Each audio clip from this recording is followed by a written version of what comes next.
जरा सोचिए, एक ऐसा नौजवान जिसने यूपीएससी जैसी कठिन परीक्षा 2 बार पास की हो, देश की सबसे प्रतिष्ठित सेवा में आया हो, लाखों युवाओं का आदर्श हो, वही अचानक भ्रष्टाचार के दलदल में डूब जाए। जी हाँ, हम बात कर रहे हैं धीमन चकमा की। एक ऐसा नाम जो कभी संघर्ष, मेहनत और काबिलियत की मिसाल था, लेकिन आज वो नाम भारत की नौकरशाही में एक दाग बन गया है। नमस्कार, मेरा नाम है सुमित और आप देख रहे हैं the Hindi top. Dhiman Chakma Odisha cadre के 2021 बैच के आईएएस अधिकारी है। एनआईटी अगरतला से कंप्यूटर साइंस से डिग्री ली है, फिर यूपीएससी पास किया। देश भर के लाखों युवाओं की तरह उन्होंने भी देश की सेवा करने का एक सपना देखा था, लेकिन शायद ये सपना जल्द ही लालच के सामने झुक गया।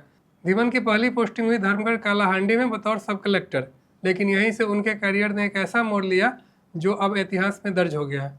दिन था रविवार, शाम का वक्त था। ओडिशा विजिलेंस डिपार्टमेंट ने एक जाल बिछाया।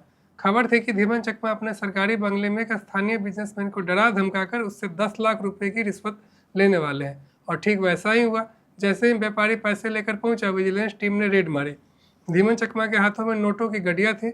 विजिलेंस टीम को देखते ही न सिर्फ धीमन चकमा हिल गए, बल्कि इस दृश्य से देश को भी हिला के रख दिया। लेकिन सवाल ये है कि इतना सब कुछ होते हुए भी, इतनी कम उम्र में इतनी बड़ी परीक्षा पास करने के बाद भी आखिर धीमन चकमा को रिश्वत लेने की जरूरत क्यों पड़ी? विजिलेंस विभाग के मुताबिक व्यापारी से 20 लाख रुपए की मांग की गई थी। 10 लाख रुपए पहली किस्त थी। अगर पैसे न दिए जाते तो उसे सरकारी तंत्र के जरिए परेशान किया जाता। व्यापारी डर गया, लेकिन झुका नहीं। वो पहुंचा विजिलेंस ऑफिस, सबूत दिए, सीरियल नंबर वाले नोट दिए और फिर बिछा जाल। रेड के बाद जो हुआ वो और भी चौंकाने वाला था। धीमन के सरकारी क्वार्टर की तलाशी में और 47 लाख रुपए नगद मिले। सोचिए, एक अफसर जिसकी सैलरी प्रोबेशन पीरियड में लगभग 60 से 80 हज़ार रुपये के बीच होती है, उसके पास इतनी रकम कहाँ से आई? केमिकल टेस्ट में भी साबित हो गया कि धीमन ने नोटों को हाथ से छुआ था।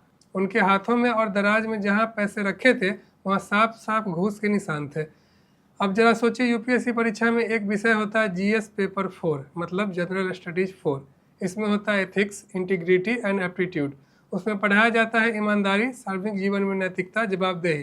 लेकिन सवाल ये है कि क्या धीमन ने वो सब पढ़ा भी था, या वो सब सिर्फ रट्टा मारने के लिए था? धीमन की गिरफ्तारी ने एक बार फिर उस सिस्टम की पोल खोल दी, जो अफसर तो बना देता है लेकिन उन्हें इंसान बनाए रखने में नाकाम है। अफसरशाही में आकर कई युवा ये भूल जाते हैं कि ये सेवा है, सौदा नहीं। आईएएस अधिकारियों को ट्रेनिंग के दौरान लाल बहादुर शास्त्री एकेडमी में नैतिकता, सेवा भावना, कानून, प्रशासन सब कुछ सिखाया जाता है, लेकिन जब दिल में लालच घर कर जाए तो कोई ट्रेनिंग काम नहीं आती। पूर्व सिविल सर्वेंट और समाज के कई वर्गों ने इस घटना पर गहरी चिंता जताई है। एक रिटायर्ड आईएएस अधिकारी ने कहा है कि इतने कम वक्त में इतने बड़े स्तर पर भ्रष्टाचार करना सिर्फ सिस्टम की कमजोरी नहीं, बल्कि उस सोच की हार है जो इसे सेवा मानती है। अब बात करें असर की, तो ये सिर्फ एक अफसर की गिरफ्तारी नहीं है, ये पूरे प्रशासनिक तंत्र पे सवाल है। ये यूपीएससी चयन प्रक्रिया पे भी सवाल है। क्या हम सही लोगों को चुन रहे हैं? क्या उन्हें सही तरीके से ट्रेन कर रहे हैं? कई शिक्षा क्षेत्र में जानकार और पूर्व अफसरों ने मांग की है कि यूपीएससी के एथिक्स पेपर की सिर्फ थ्योरी नहीं, बल्कि व्यवहारिक ट्रेनिंग होनी चाहिए। सिर्फ ईमानदारी क्या है बताना काफ़ी नहीं है, उसे जीना सिखाना होगा। जनता का विश्वास ही नौकरशाही की सबसे बड़ी ताकत है, लेकिन जब अफसर ही भरोसा तोड़ते हो तो सिर्फ एक आदमी नहीं गिरता, बल्कि गिरता है पूरा सिस्टम। धीमन चकमा अब जेल में है, उनके खिलाफ केस दर्ज हो चुका है, जांच चल रही है और शायद उनकी नौकरी भी खतरे में है। लेकिन जो सवाल उठे हैं वो सिर्फ धीमन पर नहीं है, वो हम सब पर है। हमारी शिक्षा प्रणाली पे है, हमारी चयन प्रणाली पे है, हमारे समाज की नैतिकता पे है। क्योंकि जब एक NIT graduate UPSC topper IAS अफसर बनकर भी 10 लाख रुपए की रिश्वत लेता है, तो इसका मतलब है कि हमने सिर्फ दिमाग को प्रशिक्षित किया है, दिल को नहीं। इसलिए ज़रूरत है हम अफसरों को सिर्फ सत्ता का पाठ न पढ़ाए, सेवा का भी पाठ पढ़ाए। कहानी यही खत्म नहीं होती है। हो सकता है कल और भी नाम सामने आए, लेकिन हम अब भी कुछ नहीं किए तो हर साल ऐसे धीमन पैदा होते रहेंगे, जो अफसर कम घूसखोर ज़्यादा होंगे। उम्मीद है कि धीमन की कहानी हमें सोचने पर मजबूर करेगी कि हम कैसा सिस्टम बना रहे हैं और उसमें कैसे लोग बिठा रहे हैं।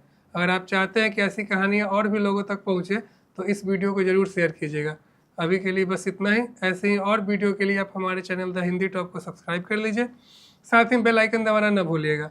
इसके अलावा आप हमें ट्विटर यानी एक्स, इंस्टाग्राम और फेसबुक पर भी फॉलो कर सकते हैं।